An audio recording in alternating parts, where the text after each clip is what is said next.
지난 설교 시간에 시간 관계상 주기도의 본론에 대해서 말씀드리지 못하고 기도에 관한 어떤 서론적인 말씀만 드렸습니다. 그래서 오늘은 주기도의 내용 중에서 하늘에 계신 우리 아버지라는 내용으로 말씀을 전할까 합니다. 이왕이면 한 번에 전체 내용을 다 살피면 좋겠다 하시는 분들이 계시겠지만 지난 시간 말씀드렸듯이 주기도는 우리 주님이 가르쳐 주신 기도입니다.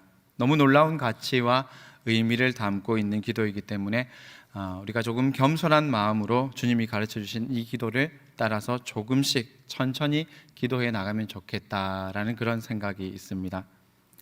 지난번 설교를 마치고 나서 한 분이 문자를 보내주셨습니다. 목사님, 요즘 하나님께서 저에게 계속해서 기도하라고 말씀하시는 것 같은데 기도를 많이 못해서 마음이 좀 그런 중이었다라고 하시면서 시간상 주기도문 본론에 대해서 말씀을 다 못하신다고 그렇게 말했는데 혹시 관련해서 좋은 책이나 좋은 글이 있으면 추천을 좀 해달라고 하셨습니다. 그래서 제가 그분에게 제가 다음에 기회가 될 때에 말씀을 전할 기회가 있으면 주기도의 본론에 대해서 내용에 대해서 같이 말씀을 나누도록 하겠습니다 라고 그렇게 비공식적으로 약속을 했었습니다. 오늘 그 약속을 지키고 있습니다. 근데 문제는 뭐냐면 그분이 오늘 사정이 있어서 못 오신 것 같습니다. 네, 책을 추천해 달라고 하는 그 요청도 있었고 해서 제가 주기도에 관한 책을 한번 찾아봤습니다. 그랬더니 이런 책이 있었습니다. 제목이 가장 위험한 기도 주기도라고 하는 책입니다. 김영복 목사님이라고 하는 분이 쓰신 책인데 개인적으로는 우리 시대의 가장 탁월한 설교가 중에 한 분 혹은 영성가 중에 한 분이 아닌가 생각하는 그런 분입니다. 저도 아직 이 책을 다 읽지는 못했지만 참 제목이 그렇지 않습니까? 가장 위험한 기도 주기도. 아마 내용을 다 읽어보진 못했지만 아마도 이 제목이 주기도는 위험하니까 절대 하지 마라, 손도 대지 마라, 건드리지 말라라고 하는 이런 내용이 아니라 이 기도가 우리의 기도뿐 아니라 우리의 삶의 모습과 태도마저 바꾸려 할 것이기 때문에 역설적인 의미에서 주기도는 가장 위험한 기도다라는 이런 제목을 붙인 것 같습니다. 근데 여러분, 정말 이 책의 제목대로 주기도는 정말 위험한 기도입니다. 먼저 우리는 이 기도를 통해서 우리가 상상하지 못했던 영적 전쟁에 참여하고 있다고 하는 것을 알아야 됩니다. 그 이유는 우리가 하늘에 계신 하나님께 기도하기 때문입니다. 우리가 하늘에 계신 하나님께 기도하기 때문에 평범한 우리가 드리는 그 기도가 우주적인 사건이 되는 것입니다. 우리가 잘나서가 아니라 우리의 기도를 들으시고 응답하시는 분이 온 세상을 창조하시고 우주 만물을 다스리시는 하늘에 계신 하나님이시기 때문에 그렇습니다. 그래서 우리의 기도는 우주적인 사건이 되는 겁니다. 실제로 여러분, 그동안 여러분들이 또 우리가 함께 기도했던 그 기도의 제목들을 한번 생각해 보셨으면 좋겠습니다. 가정과 학교의 문제, 관계의 문제, 각종 사회, 경제, 문화, 교육, 그리고 나라와 민족을 위한 기도, 통일과 미래를 위한 기도의 제목들, 특별히 가난한 이들 중에서도 가장 가난한 사람들, 아픈 사람들 중에서도 가장 아픈 사람들, 절망 중인 사람들 중에서도 가장 절망 중인 그런 사람들을 위해서 우리는 기도합니다. 지난 금요일에 저희 교구 집사님 한 분이 병원에 입원해 계셔서 신방을 다녀왔습니다. 신방을 가서 이제 집사님 좀 어떠시냐고, 좀 호전이 되고 계시냐고, 언제쯤 퇴원하시냐고 이런저런 대화를 하고 기도를 해드려야 되는데 바로 옆칸에 계신 분이 너무 목소리가 크신 겁니다. 제 병실을 혼자만 사용하시는 게 아니고 여러분들이 함께 사용을 하고 계신데 이 커튼 하나를 경계로 해서 바로 옆칸에 있는 분이 목소리가 너무 커서 저희가 대화를 하기가 너무 어려웠습니다. 그렇지만 또 신방을 갔기 때문에 집사님께 이런저런 이야기를 묻고 또 대화를 하고 기도를 해드리고 이제 돌아서려고 하는데 갑자기 그 목소리가 큰, 그 목소리 크시던 분이 커튼을 이렇게 젖히더니 고개를 살짝 이렇게 내미시는 겁니다. 그러고는 저한테 가만히 보니까 교회 목사님이신 것 같은데 옆에 있는 이 환자를 위해서 기도를 좀 해달라, 그렇게 부탁을 하시는 겁니다. 근데 나중에 알고 보니까 이분이 저기 서문화 교회 집사님이라고 그렇게 말씀을 하셨습니다. 네, 전 서문화 교회 좋아합니다. 네. 그래서 이분이 이제 기도를 해달라고 하는데 알고 보니까 이제 병원에서 알게 된 사이고 이제 동생처럼 여기는 분인데 참 많이 아프신 그런 상황인 것 같았습니다. 그래서 제가 커튼을 젖히고 그분의 얼굴을 뵀는데 딱 얼굴을 보기에도 이분이 병이 참 중한 분이시구나라는 그런 느낌이 왔습니다. 그래서 지금 어디가 아프시냐고 여쭤봤더니 암이라고 그렇게 말을 하시더라고요. 조금 더 구체적으로 혹시 말씀해 주실 수 있겠습니까? 라고 했더니 이분이 처음에는 난소암이었는데 지금은 그 암이 전신에 퍼져서 온몸에 전이가 되어서 더 이상 어떤 항암제를 투여해도 효과를 보지 못하는, 그래서 병원에서는 이제 더 이상 손 쓸 것이 없다라고 이야기를 했다, 그런 말씀을 하셨습니다. 여러분 한번 생각해 보십시오. 지금 그런 분이 저한테 기도를 해달라고 하는 겁니다. 의사가 병원에서 더 이상 치료가 불가능하다라고 판단과 진단을 내린 상황입니다. 말 그대로 더 이상 사람이 어찌할 도리가 없다라고 하는 그런 상황입니다. 그런데 언제 아는 사이도 아니고 그날 처음 대면한 분이 제가 뭐라고 저에게 기도를 해달라고 하시는 겁니다. 저로서도 참 쉽지 않은, 부담이 되는 그런 상황입니다. 그럼에도 불구하고 그분을 위해서 진심으로 기도해드렸습니다. 제가 여러분 어떻게 기도할 수 있었겠습니까? 제가 기도할 수 있었던 것은 제가 믿는 하나님이 바로 하늘에 계신 하나님이셨기 때문입니다. 하늘에 계신 하나님께 이제라도 주님이 원하신다면 이분을 깨끗하게 회복시켜 달라고 기도했습니다. 혹 그리 아니하실지라도 평생 하나님도 예수님도 모르고 살아왔고 교회에도 한번 들려보지 못했던, 교회에 와서 예배도 한번 드려본 적이 없는 이분이 이제라도 예수님 만나서 영원하신 하나님 품에 안기게 해달라고 기도했습니다. 그리고 돌아서면서 그분에게 마지막까지 소망을 잃지 말라고, 희망을 잃지 말라고, 아직 예수님이라고는 이 이름도 낯설겠지만 하나님 부르고 예수님 부르시면서 기도하시라고, 너무 고통스럽고 두렵고 무서운 순간에 하나님 부르면서 힘내시라고 말씀을 드리고 나왔습니다. 여러분 모두가 끝이라고 하는 상황, 절망의 자리에서도 우리가 기도할 수 있는 것은 바로 우리가 믿는 하나님이 하늘에 계신 하나님이시기 때문입니다. 여러분 심지어 우리는 한번 가보지도 못한 나라, 아니 우리가 죽기 전에 한번 가볼까 말까 한 그런 나라들을 위해서도 기도하지 않습니까? 사실 그 나라가 지금 지구 어디쯤에 붙어 있는지도 알지 못한 채 우리는 그런 나라들을 위해서 기도하고 있습니다. 저희가 얼마 전에도 IT를 위해서 기도하고 또 특별 헌금을 마련하고 바자회를 통해서 수익금을 모으기도 했습니다.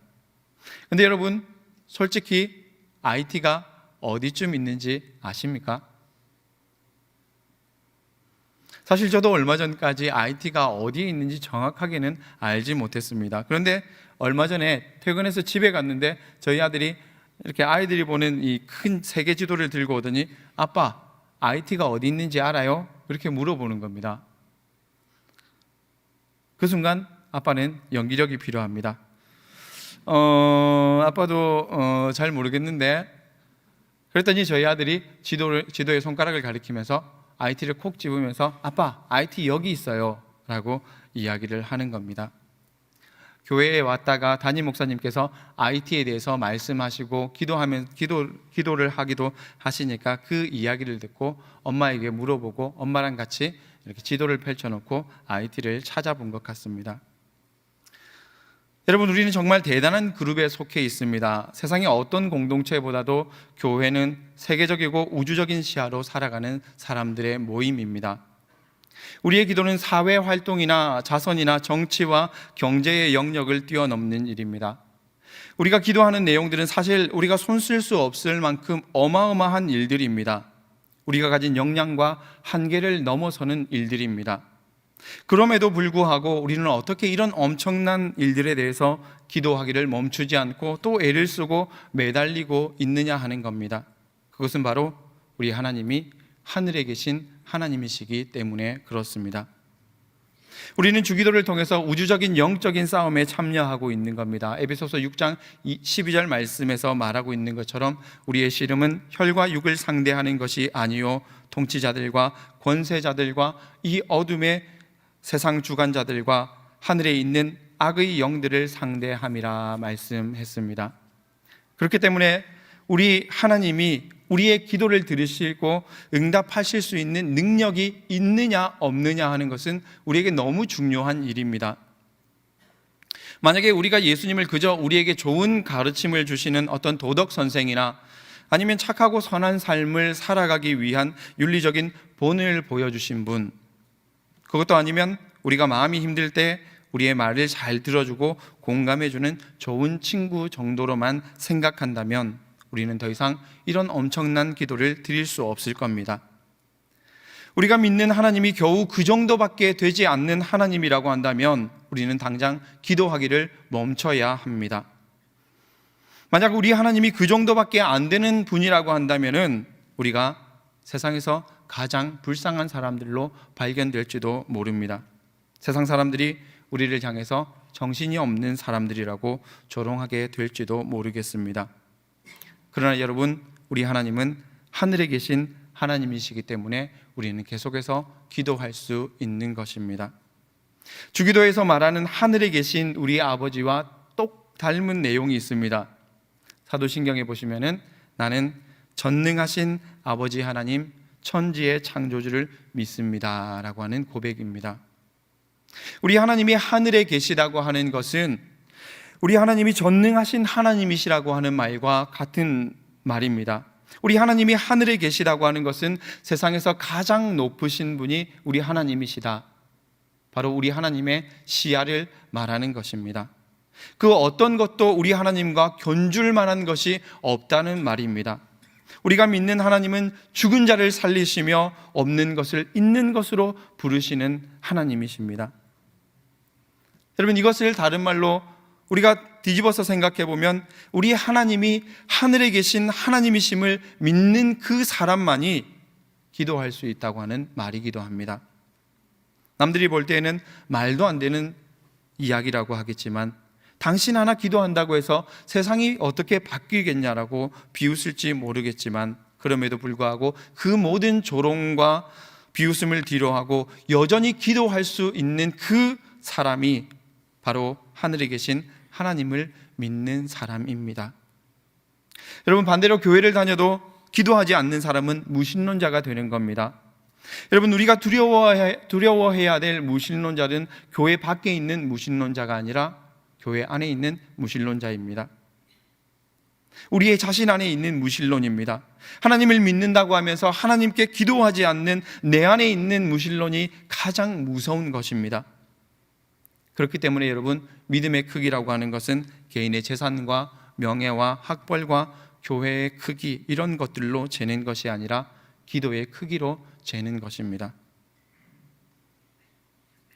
여러분, 우리 상남교회가 어떤 교회가 되느냐 하는 것은 건물의 크기와 사람의 숫자 혹은 예산의 많고 적음, 이런 것들에 달려있지 않습니다. 가장 중요한 것은 무엇입니까? 우리 상남교회가 하나님의 나라와 소통할 수 있는 그 기도의 능력이 있느냐 하는 것입니다. 우리 상남교회가 얼마나 하나님의 마음을 담아낼 수 있는 거룩한 깨끗한 그릇을 준비할 수 있느냐 하는 것입니다. 우리가 하늘에 계신 하나님께 기도한다고 하는 것은 하나님을 자기 취향에 맞게 길들이려고 하는 인간 본성을 향한 경고의 메시지입니다. 여러분, 우리 하나님은 하늘에 계신 분이십니다. 우리 하나님의 주소는 하늘입니다. 예로부터 하늘은 한마디로 말해서 기이한 곳입니다. 우리 하나님은 바로 그런 곳에 계신 분이십니다. 반대로 우리 인간의 주소는 어디입니까? 우리의 주소는 땅입니다. 우리는 땅에 속한 존재들입니다. 우리는 이 한 가지 사실만으로도 하나님의 자리와 우리의 자리, 하나님의 위치와 우리의 위치를 분명하게 확인할 수 있어야 합니다. 이사야 55장 8절과 9절 말씀은 이렇게 말씀합니다. 이는 내 생각이 너희의 생각과 다르며 내 길은 너희의 길과 다름이라. 여호와의 말씀이니라. 이는 하늘이 땅보다 높음같이 내 길은 너희의 길보다 높으며 내 생각은 너희의 생각보다 높음이니라. 아멘. 우리 하나님은 말씀으로 세상을 창조하신 창조주 하나님이십니다.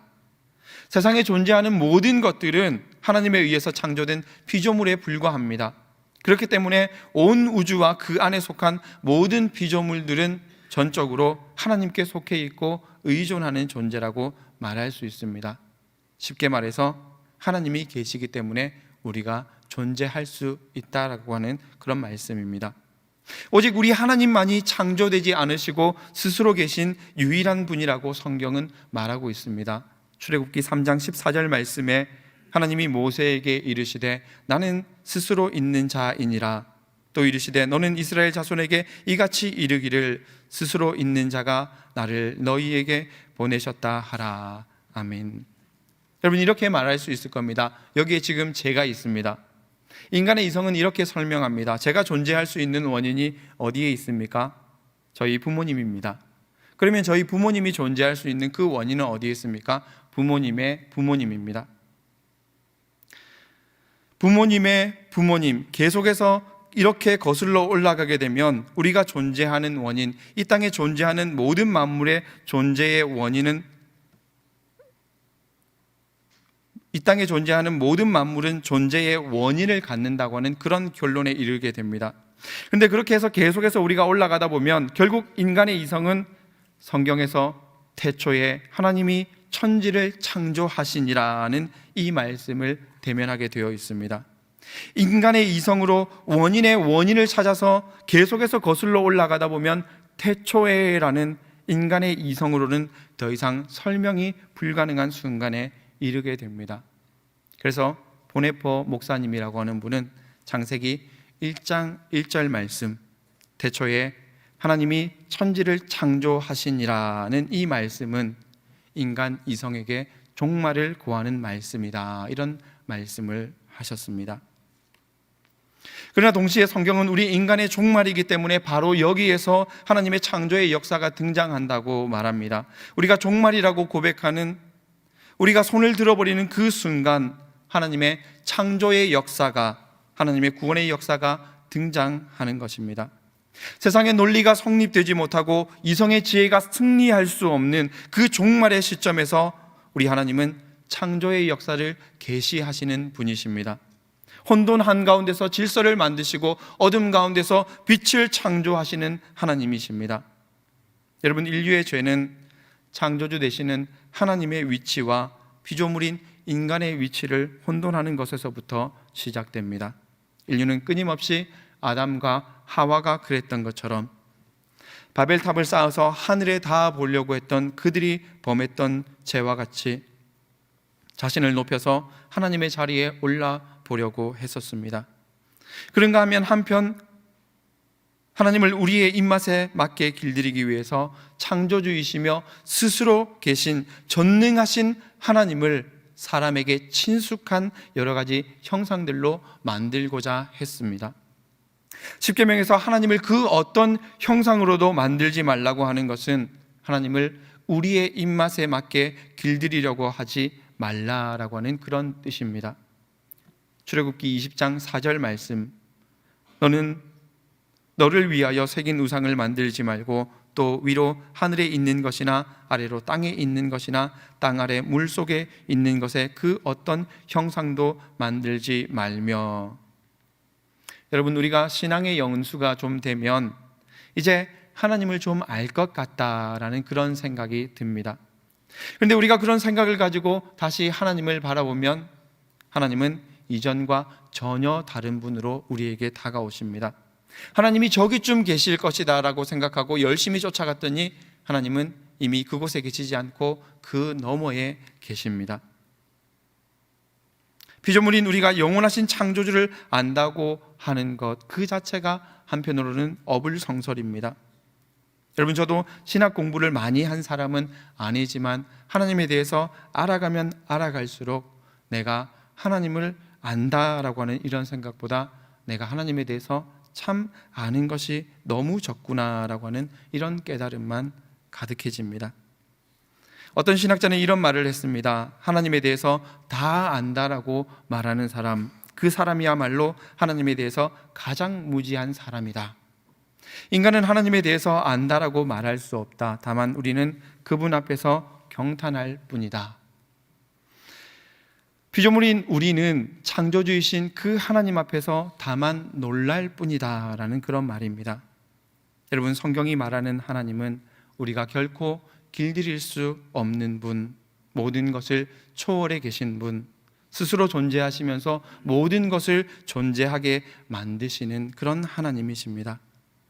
하늘에 계신 우리 아버지라고 하는 고백은 하나님이 우리와 다른 전지전능하신 하나님, 우리가 결코 길들일 수 없는 분이라고 하는 그런 뜻입니다. 어떤 분은 하나님이 그렇게 스스로 대단하신 분인데, 전지전능하신 분인데 우리가 이렇게 기도할 필요가 있느냐라고 생각하실지 모르겠습니다. 네, 우리는 여전히 기도해야 합니다.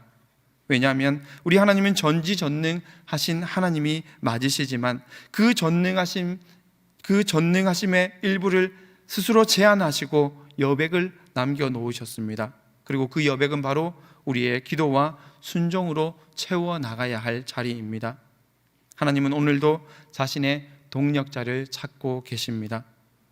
이 말은 우리 하나님이 능력이 모자라서, 하나님이 전지전능하신 분이 아니라서 우리의 순종과 우리의 기도와 우리의 도움이 필요하다, 우리의 힘이 필요하다, 그런 말이 아닙니다. 하나님은 스스로 왕권을 강하게 세워가실 수 있음에도 불구하고 우리들에게 우주적인 역할을 감당할 수 있도록 하기 위해서, 하나님의 공동의 창조자로 부르시기 위해서 당신의 전능성 일부를 제한하시고 억제하시고 여지를 남겨두신 겁니다. 그래서 여러분, 우리의 기도는 중요합니다. 그래서 한편 기도는 부담입니다. 진심으로 기도하는 사람들의 마음속에는 하나님께서 주시는 거룩한 부담감이 있습니다. 지금도 이 땅에서 하나님 나라를 위해서 기꺼이 헌신하며 대가를 지불하기 원하는 그 사람들에게 주시는 부담이 있습니다. 여러분, 어떻습니까? 이쯤 되면 우리가 정말 주기도를 가장 무서운 기도라고 말할 만하지 않습니까? 그러나 여러분, 잠시 주위를 둘러보십시오. 함께 이 기도에 동참하고 있는 동력자들이 있습니다. 하늘에 계신 그 하나님을 우리의 아버지라고 함께 고백하는 형제 자매들이 있습니다. 그렇기 때문에 오늘도 우리는 기도를 통해서, 이 주기도를 통해서 우리의 기도와 우리의 삶을 조율해 나가시는 그분에게 기꺼이 우리 자신을 의탁할 수 있는 겁니다. 여러분, 주기도는 홀로 드리는 기도이기도 하면서 함께 드리는 기도입니다. 우리 모두가 이 기도를 통해서 하나님께서 우리를 빚어가시는 그 손길을 느끼며 주님 닮아가는 그 기도와 삶으로 나아갈 수 있기를 간절히 축원합니다.